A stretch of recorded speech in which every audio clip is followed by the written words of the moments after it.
Hotta Mooses. No niin, mennään eteenpäin. Otetaan seuraava soittaja. Onko Allan Stolberg puhelimessa? Kyllä on. Hyvää iltaa. Panetko vastaanotilta vähän pienemmälle? Tässä on tämmöistä kaikua ja kiertoa. Kiitos.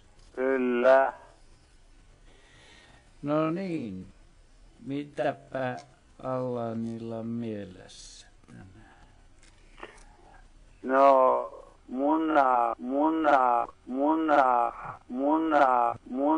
Minulla on semmoinen asia, että minä haluaisin kysyä, että kuinka monta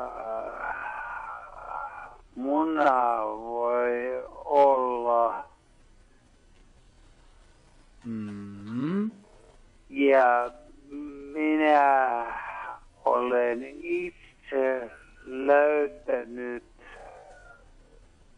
eräänä keväänä löysin Honkajoella Töyräniemen ojan vierestä 12 munaa. Joo. Ja sitten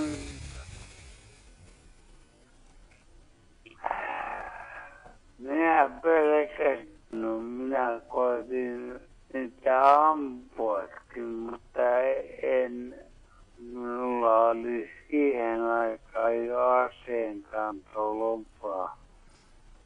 Se oli muistaakseni vuonna 1947 tai 8. Mä en ihan tarkkaan muista.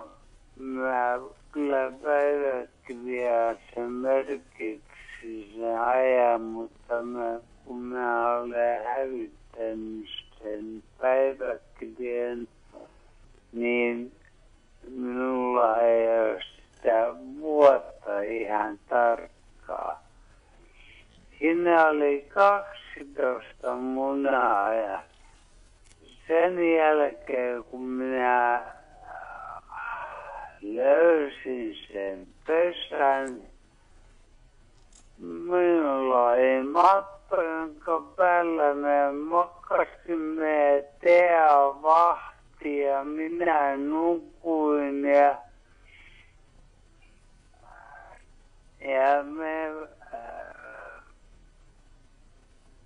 en muista tarkkaan, mutta noin 2 koko yötä aina.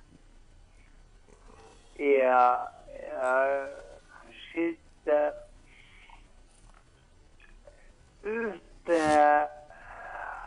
yhtenä aamuna ja sitten seuraavana talvena kävi sillä tavalla, että koirasella oli 11 naarasta perässä. Ei kannata eikä voi, tai kyllä munia pystyy, mutta ei kannata munia enempää kuin vattan alle mahtuu, jos sanotaan näin. Ja sitten toisaalta niin mitä pienemmät munat suhteessa, niin se on tietysti se, siinä ei sitä ehkä energiaakaan pysty niin paljon, että tuottamaan pitää olla sopivan kokoisia.